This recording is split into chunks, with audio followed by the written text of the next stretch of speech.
Midwest Esports Invitational returns for yet another match of Overwatch. I'm Time to Light, taking the spot of Rich, and Tiny technically taking his seat. I gotta say, we're getting into semantics here, but Tiny, moving into game number 2, what may be game number 3 later on, we have to start with Carthage. Yes. Team we haven't seen, team we don't have a lot of information about as well. They are the unknown variable, and I hate algebra, so we'll get into that later. But you've already seen DuPage. You just watched him absolutely have some difficulties, but against a very good team. Talk to me about DuPage. So DuPage in particular, as we just saw, they like to play it fast. They like this dive. They pulled out the wrecking ball. It did not work out. It was very shaky. Yeah. They had a few successful dives, but getting 2 eliminations on said dive throughout the course of an entire 4-minute attack is not ideal, especially when you're playing against a team that is very well knowledgeable in how tempo should be run in various compositions. So they like to play it fast.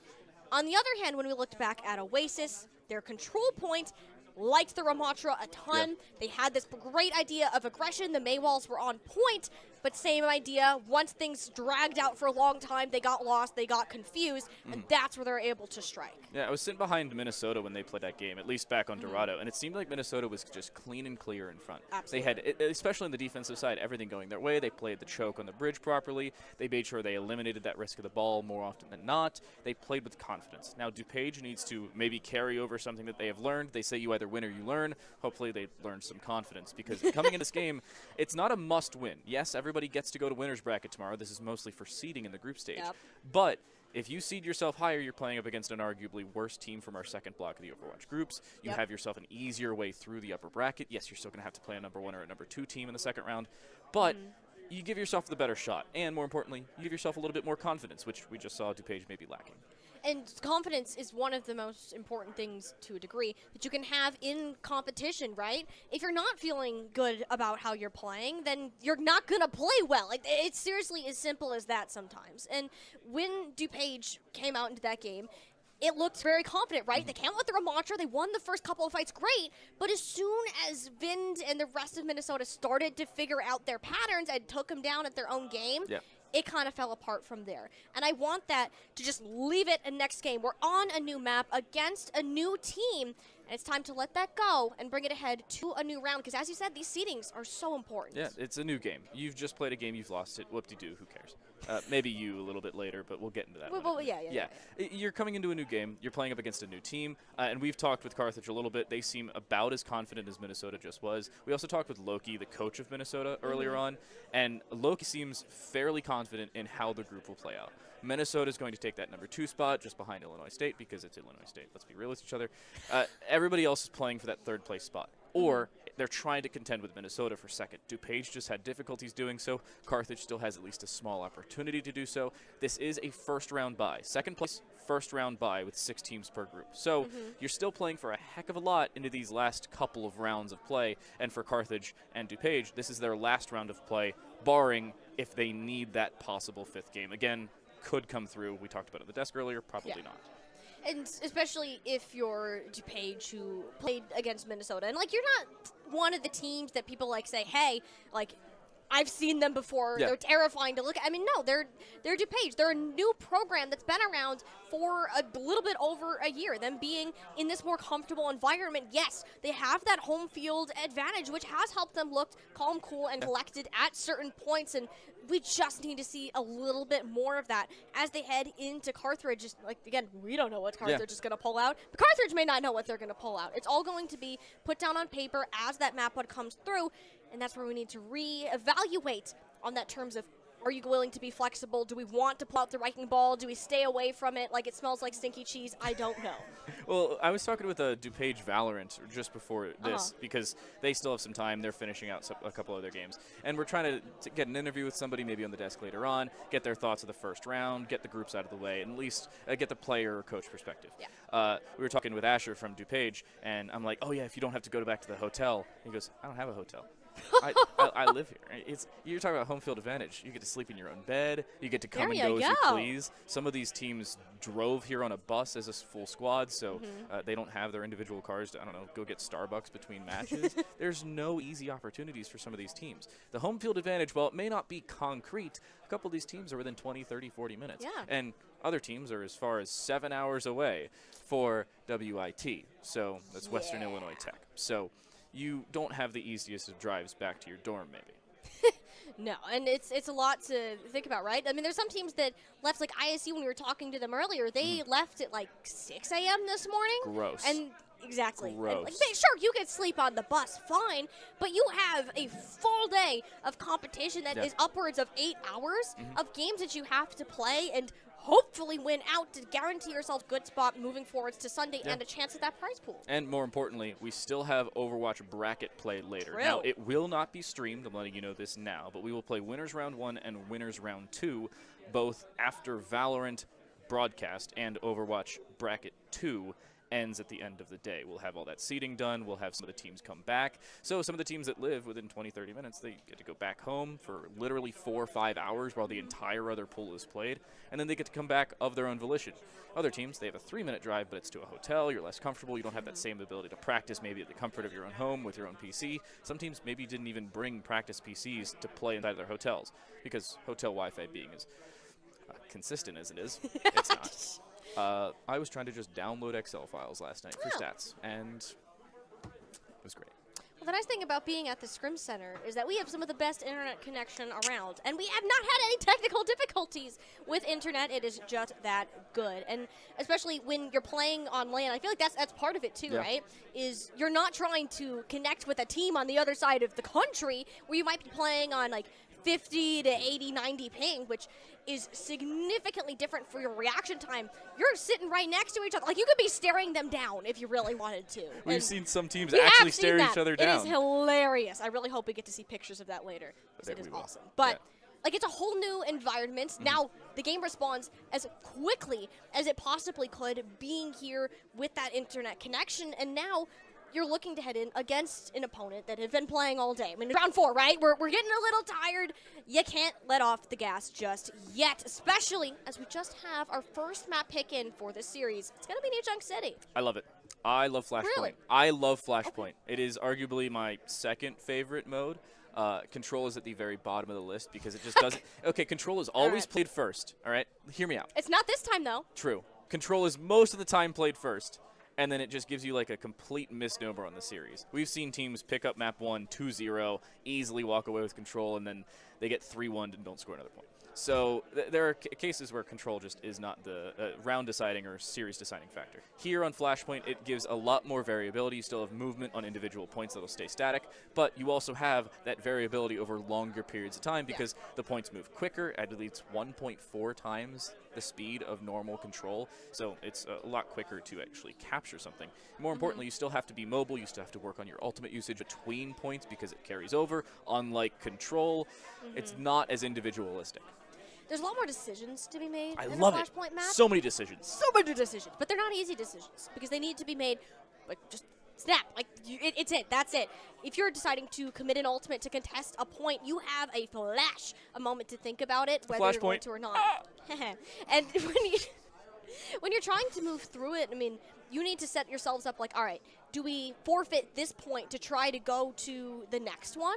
Do we want to try to commit these ultimates? Like, all right, this is winnable. We're going in. We know if we win this, they're not going to come back and contest. Like, all right, cool, we're going to do that. But Flashpoint, at the end of the day, is a big map of positioning, rotations, and ultimate management, and 3 big tactical pieces that all rely on communication. Yeah, and sometimes you have that communication of just moving into a Flashpoint. You say, hey, we're down 99-0. We will try to recontest this, but we're going to take it as a dry fight. Regardless of how many check marks we have at the top of the screen, we're going to take it as a dry fight. Maybe force some ultimates out of them, give us a better opportunity later down the line. And that seems to be the case more often than not. It is making sure you manage your ultimates, but you also force a lot more out of your opponents. You give yourself a better opportunity down the line. There's still a lot of variability in a map like this, like New Junk City, or a game mode like this, like Flashpoint. I'm still waiting for another Flashpoint map to come out, though. Hey, we'll have to wait and see. We have 2 solid options out there now, and teams have already played Saravasa throughout the day, so they will be getting another look for New Junk City, which the Flashpoints are relatively similar when you look across the maps. I mean, Saravasa is a bit more open in terms of the points. The biggest things with New Junk City that you want to look at are going to be Refinery as well as the Ducks. Both of those take place indoors and force teams to filter through very small choke points whereas every other one, Arena, Junkyard, and Bomb Flats, allow for more of these positions to be taken and those off angles, which we're going to see plenty of today. I feel like the Arena is a nice little mean between the two. You have Junkyard, Bomb Flats very open. You have the indoor sites very closed off and isolated. Arena's like the nice median. It is the nice mean between them. Not the golden mean. We're not getting into any Aristotle points here. But Carthage will move in on the blue side. DuPage, we just saw now on the red. It needs to be a good start for DuPage. No beating around the bush. They did not have a great start to their previous series. They have to turn the tides here in their 4th round. Yeah, DuPage right now will be doing a completely different look from what we saw in their previous 2 maps. They're going to go to the Junker Queen. Truly have a lot of compositions under the belt, but will this one be the actual one that they can find success on? So mirrored Kiriko, mirrored Tracer, and a mirrored JQ on New Junk City. But what ends up being the deciding factor at the end of the day? Great Jagged Blade, but nothing consequential off the back of it. And you have the Genji, that being the difference maker between them and the Sojourn. Just the jump in off the commanding shout. They want to try and hunt down this Sojourn. You can hear the calls behind us. It is everybody yelling Sojourn. Now Junker Queen, who will fall shortly thereafter. It is an outstanding start, and more importantly, a turn of the tides for DuPage, as they will almost certainly cap first. And that's all it takes, is communication, target calling. You see a Snowstorm out on their own with no slide? All right, you're gonna pounce on him, squish him to a pancake. Carthage Fire now down, and the big difference here that I'm seeing, Time, they don't have a Lucio. They don't have a Genji. They're moving so much slower. Yeah, they do have their own speed and individuality as D.Va Online is on that Moira. She has to be mobile herself, but Shinbone caught out early. Awful start, already losing first point. You do a decent bit of damage, but DuPage is still more than happy to aggress as a squad because they still have all 5 members. ZXC needs to be careful and will fall immediately thereafter. It's the Tracer to hunt him down, and everybody wants to disengage, but it's not that easy. Seems like everybody will fall just of their own time, and that time is going to come back to bite Carthage, as it's now 70% for DuPage. They'll have an opportunity for one more contest here, both Pulse Bomb and Coalescence and Toe. DuPage, they got plenty to work with on their own side, and you gotta be snappy if you're the Carthage Fire. That point ticked up so quick, you already have 10% left. Oh, and in they will go, immediately popping just about everything. Rampage surprisingly used. It will not be contention on the point, but it'll be contention outside thereafter. They'll use Coalescence, will D.Va Online, and they'll be lucky to get away, but Flashpoint 1 will go the way of DuPage. Oh my goodness! Mean. Dude, Cool Hat just stole a health pack and sent D.Va Online back to their new spawn room. Oh, I mean, it's one of the best parts of playing Tracers, like, haha, I got there first. That's mine. But, that's just brutal. And not to mention the stagger. You're not pushing in without a Moira, so DuPage Esports are going to get to this objective first, and only using 2 of those ultimates in the previous engagement has set them up perfectly in the first part of Junkyard. Yeah, they still have Sound Barrier, and more importantly, they still have their own Dragon Blade, which is committed extremely early in this one. You swipe a little bit quicker, but do negligibly less damage overall. Snowstorm will fall early, you lose your arguable hit scan, and that's just a disengage. They're gone. Yeah, Carthage Fire, I mean, they're still hanging around a little bit, getting some chip damage in, but yeah, you need to have your DPS back. I'd like to see Snowstorm get on an off angle here, add some additional pressure to DuPage, because right now, trying to fight them head on has not been it at all, especially with where Cool Hat has been. Fellow popping that Dragon Blade, now just looking to poke and build up an ultimate once more. They'll probably have it around the end of 3rd point if I'm doing my guesstimations correctly. ZXC has their own Rampage, and here comes yet another Kitsune Rush. They don't couple it with the Rampage right away. Carthage Fire will force DuPage to disengage, but a Sound Barrier to re-initiate, and there's the opportunity. Crazy Mage down, your main support taken care of. A Rampage does find 2 players, including Zhongi, who will fall directly thereafter to yet another D.Va Online Coalescence. Who needs a D.Va? You can just run the Moira. Who needs speed? You have the Colt. And that's why you run the Moira, right? Is to have those Coalescences constantly online. It's more damage, it's healing, it goes through literally every barrier in the game. So Carthage, for the first time, will have percentage built on their side with the swap over to the Zenyatta, which is great if you wanted to play a longer poke game, but now you essentially are just at the top of the hit list here for both Dude Cool Hat and Fellow. Yeah, it seems like it's just a push in for DuPage. They want to hunt down individuals if they can. It seems like they're finding those opportunities. Shinbone's on a little bit of a flank here. Nice couple of headshots from Snowstorm, but nothing consequential. And they're now being hunted down. By no means are they safe, and they're pulled right back in. Come back here, my Sojourn, and quickly taken care of. ZXC falls off the map. Jungi will find 3 separate kills. DuPage, they're in final fight territory. Zungi is disgusting on this Junker Queen. My goodness, the jagged blades, the bleeds that you have coming out, and just the rampage to top it all off. I mean, there's not going to be a touch here. Time delay. They can try all that they might, but it's looking to be a reverse sweep of our Flashpoint map to get Carthage Fire on the board. And we'll head over to the bomb flats, and something has to change in the more open opportunity for Carthage. It does become a more individual fight, close range, but Jungi just sends themselves in. Crazy Mage quickly dispatched of, and basically the rest of the team will shortly follow suit. The Orisa switch here seems to be decent. They find a follow-up onto Fellow. This fight now far from over. Kaiser's taken care of. The Flashpoint has yet to unlock, and the Tracer's very lucky to currently be alive. It doesn't seem like Jungi will be able to be so for much longer. Yet another Javelin hits its mark, and Zungi on such low HP, down to virtually 1 as their Lucio comes back into the fray. So many people low. How do they win the fight? ZXC's dead. You have a faster return time. You have the Lucio, the Tiriko to teleport, and then Tracer and Genji, they already move faster on their own. I mean, DuPage, they have more uptime in these fights. Carthage didn't close it out quickly enough, even with the opportunity that DuPage seemingly handed them on a silver platter. Not to say, though, their opportunity this next fight can be big. Yeah, not with Crazy Mage dead so early, and you have nothing to work off of with it. Terra Surge is available here for Carthage, but you're not going to want to dedicate that, at least not in this 2 versus 4. Why do you put it through when you're so alone? ZXC basically throws away the heroic ult that they needed to. ZXC will also fall to a returned blade. Valiant effort on the back cap, but unsuccessful, and DuPage are up to, again, nearly final fight territory. You'd have to think that Carthage are wanting to swap and, like, yeah, all right, you're on the Doomfist. You kind of have to at this point. You're not going to have the Tracer in time to get a final touch. And DuPage are on 3 ultimates. They're not even going to let Carthage Fire get near the point. There's all 5 ultimates available now. Everybody will press Q. The Dragon Blade looking to close it, and it almost certainly will. No way out for Snow, and they will touch spawn doors on Flashpoint. DuPage will 3-0 New Junk City, and they have redeemed themselves from their previous series already. Tempo control. Yep. Literally, tempo control. Who was initiating these fights? Who was going in with the speed, with the axes? It was Zungi, and you can see how much DuPage was behind him on the leadership, the initiative that was taken, and I'm shocked we have not seen this Junker Queen until now, and oh my gosh, now that I've had a taste, I want the whole dang meal. Get this guy back on the Queen for our future maps. This is a whole new DuPage team that we're seeing, and I'm loving it. Okay, McDonald's. Okay. No, it's a great first map from DuPage, and more importantly, they just bring everything back immediately. You said it, tempo control. That Junker Queen was basically the pivotal part of that tempo control.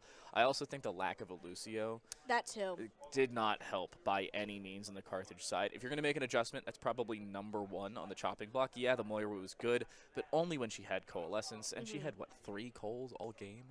Maybe 2. Which isn't bad for 3 flashpoints. Yeah, but you're only winning 2 or 3 fights. That's the problem. Yeah, and like the thing is with what Cartridge wanted to do, I understand the idea of running the Moira.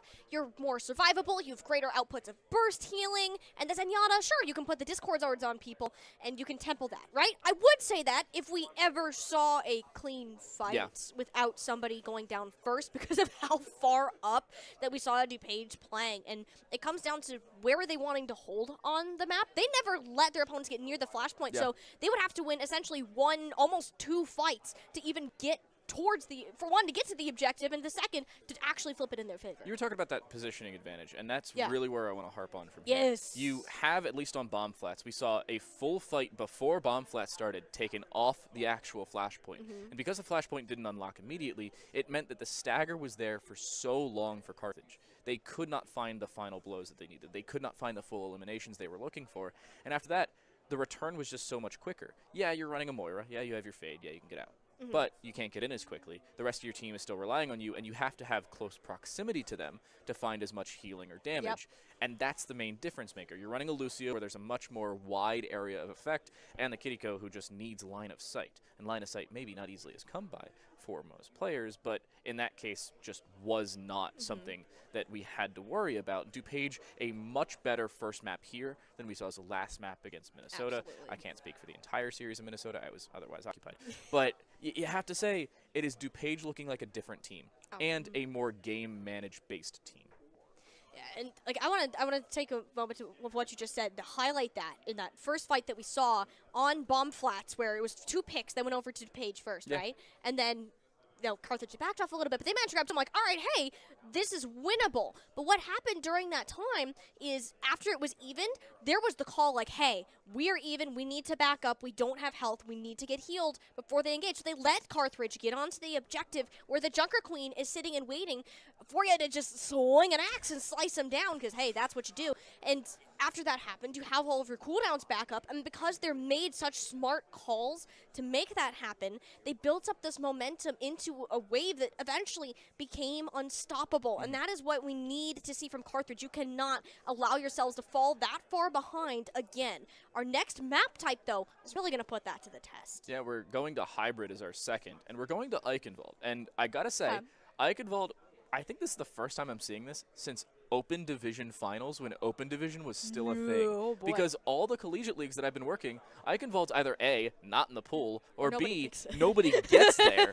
Because it's Hybrid 4th or 5th map in some leagues where you don't get to Hybrid because it's collegiate. Sometimes it is just 3 Overwatch and first to 3 maps. And you're not seeing Eichenwald all that often, maybe once every 3 weeks, and that's assuming the teams get there. It's in the pool. Some series have predetermined pools, others losers pick. Here it is losers picked with predetermined map types.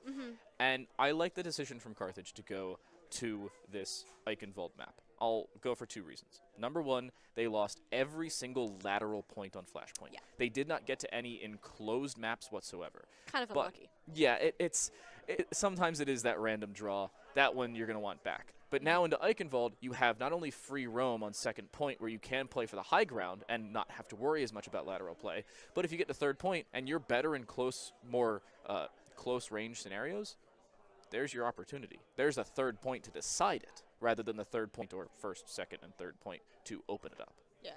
And Eichenwald in particular is unique in the regard that teams will switch compositions depending on the objective that you're on, particularly for that first section where you're going through around that castle.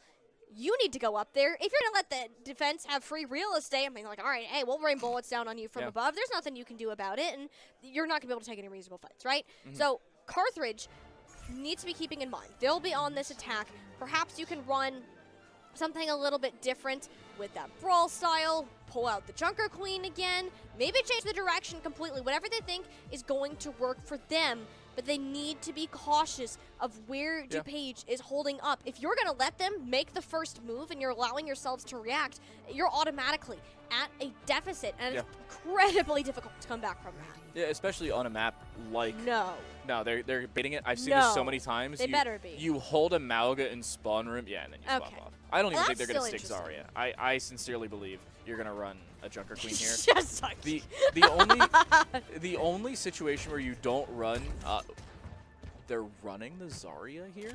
I mean... Sheer buff. She has... Okay, that's fair. But against a Ram, that's a problem. You're running into a situation... Again, we didn't have much information on Carthage coming into things. I'd presume DuPage, other than a couple VODs they may have scraped from some Twitch stream 2 weeks ago, they don't have much either. So you're running into the realm of the unknown, especially with your opponents being on the attack first, because you chose the defense. What works here for the Zarya as they see everybody just, disengage? Yeah, you gotta get out there. Once those bubbles are gone, Zarya's in trouble. Doesn't understate the amount of damage she's able to do.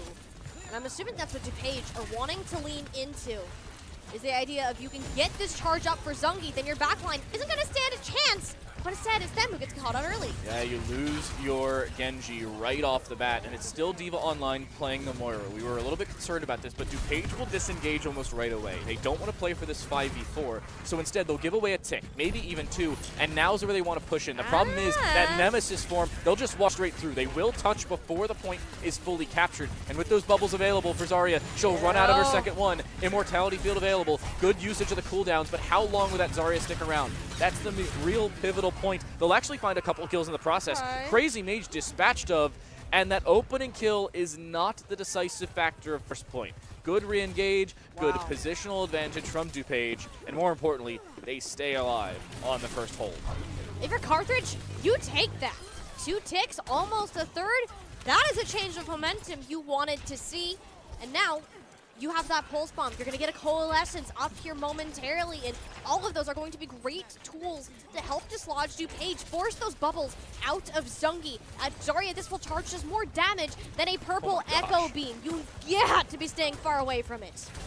90% charge on the Zarya, who's been very, we'll say, judgmental with their bubbles, getting through proper utility usage and making sure they get their abilities in. There's that flank behind. The grab will be inside the closed-off room and elevating everybody they can find. Coalescence dedicated. The bubble onto Fellow does not find anything lethal, and they're actually extremely low. 98% on their ultimate, though. Close to trying to lock things out, but again, Crazy Mage dying is basically that Achilles heel, and they'll lose the Lucio on a little bit of a late kill as well.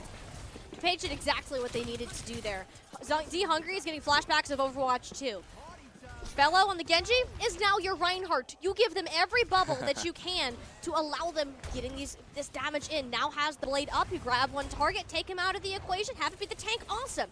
Now you're still in control, and they're gonna have 4 more ultimates to push through this. It's really 4 to 1, maybe 2, depending on when that Annihilation comes through. Both sound barriers dedicated alongside the overclock and that amplification matrix. Dude Cool Hat wants to try and use the overclock. We'll find it through the amp, and we'll find the kill in the process. Kaiser will find the final blow, but semantics not meaning really anything at the end of the day. It is a fight win, and that's the only intricate detail that DuPage care about. It was an expensive one, though. Both support ult and the overclock, kind of brutal. Carthage, they're going to make a similar commitment, but being this far up in the spawn, only about a minute to go, it's going to be your best shot. Annihilation, you managed to get close to DuPage. There really isn't an answer for this unless your whole backline gets sliced and diced. Grav could be used to just section off that Annihilation. It seems like that could be the case. Dragon Blade used early. They'll throw it to the back line, but so too is both the Overclock and the Annihilation. Deflect is there for Fellow. They'll mostly avoid, and it's a game of spacing. Crazy Mage does absolutely nothing, and now goes the grab. It'll find all 5 members, and Fellow finds 2 in the same process. Crazy Mage left on an island will be staggered till they cannot breathe, nor can they recontest. 25 seconds on the time bank. This will be with a pivotal moment. I mean, you don't have a tank for at least these final 10 seconds. Carthage Fire will have to worm their way on through DuPage Esports, who are taking the fight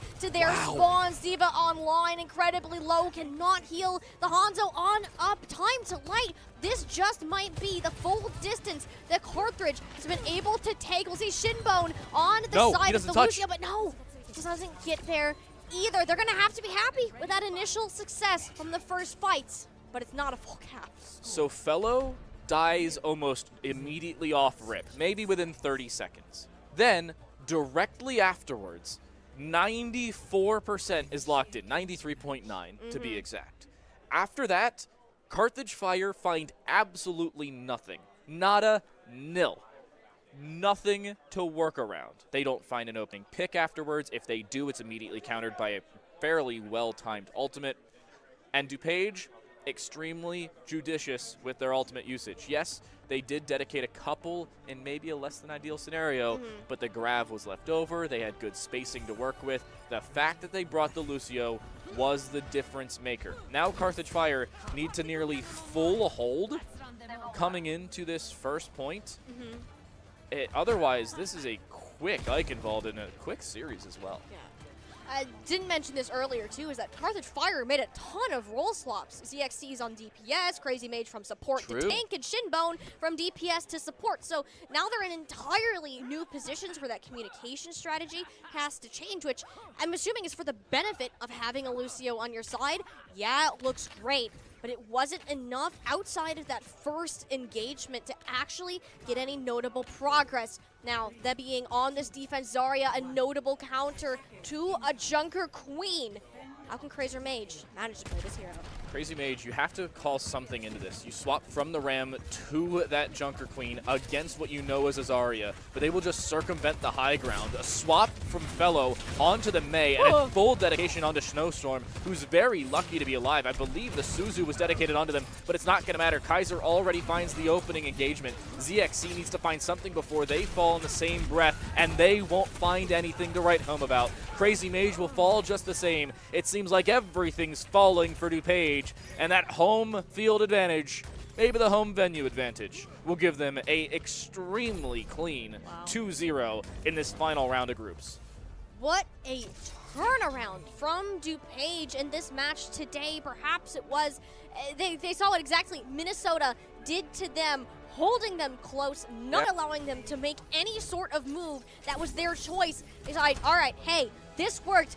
Why don't we try it out here? And it paid in dividends because, my goodness, Carthage were just held essentially at the mercy of whatever DuPage wanted to do. Carthage, while they thought they were making swaps to counter, that's what DuPage wanted them to do all along. You're thrown off your rhythm, you're thrown off your tempo, and that is where your opponents is. That is who is in control of the game, and DuPage certainly happy with how they're closing out the round robin. They should be more than happy with how that specific game went as well. Eichenwald was basically entirely under their control. I'm going to say it. Even losing that opening pick against Elo, they controlled their own tempo disengaging. They got out. They did not overstay their welcome. When you're losing your primary DPS, or maybe secondary, depending on how you view your roles, you cannot find a way to get back in.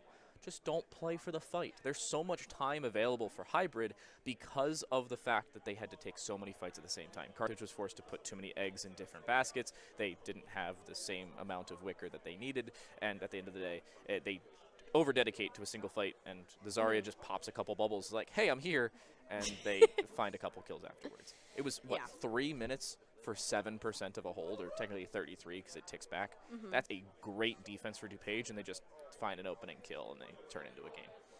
And it just kept going from there. We questioned at the beginning of this series was, will DuPage recover from that last loss? Yes. Can they find that initial confidence they roared out in their third round robin? Well, we can answer that now.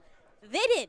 Probably more than confidence towards the end of that game, playing a Zarya of all characters, which while she is incredibly deadly to play against with her high damage, she's not great at controlling tempo or longevity, so a lot of those weaknesses teams tend to lean away from her. But when you're able to support your DPS, the Zarya doesn't have to do much at all. Time to Light, they figured out what is going to work best for our team, and we're going to run it regardless of what any of the opponents manage to think. They say play to your own strengths most of the time, and that's exactly what we see DuPage do. I think there was a little bit too much variation in that series against Minnesota. They tried to bring too many different opportunities, and they had to swap because it honestly wasn't working. Sometimes a team will just outmatch you, and that's why we have not only the group stage for seeding, but then the winners and losers bracket for double elimination. Sometimes you make an adjustment that just does not work, and you now have an opportunity to go VOD review, replay review, whatever is required to change that into your next opportunity, because there are still many opportunities for both of these teams. Both of them will make winners bracket tomorrow. They have at least 2 more losses between now and being eliminated from the tournament,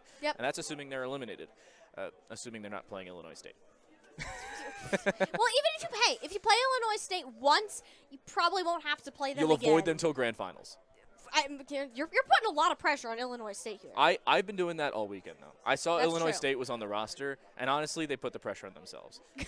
Okay, I'm not going to lie. You're coming into this with a bunch of former contenders or arguably OWL talent. And you're coming into a college regional event as a team that will be favored to win most college national events. I'm going to put pressure on you. I'm sorry. Okay. I'm sorry. You're favored to win this for a reason. I'm going to lead into it because as soon as somebody beats you, assuming it's going to happen at some point eventually, it's going to be that much cooler.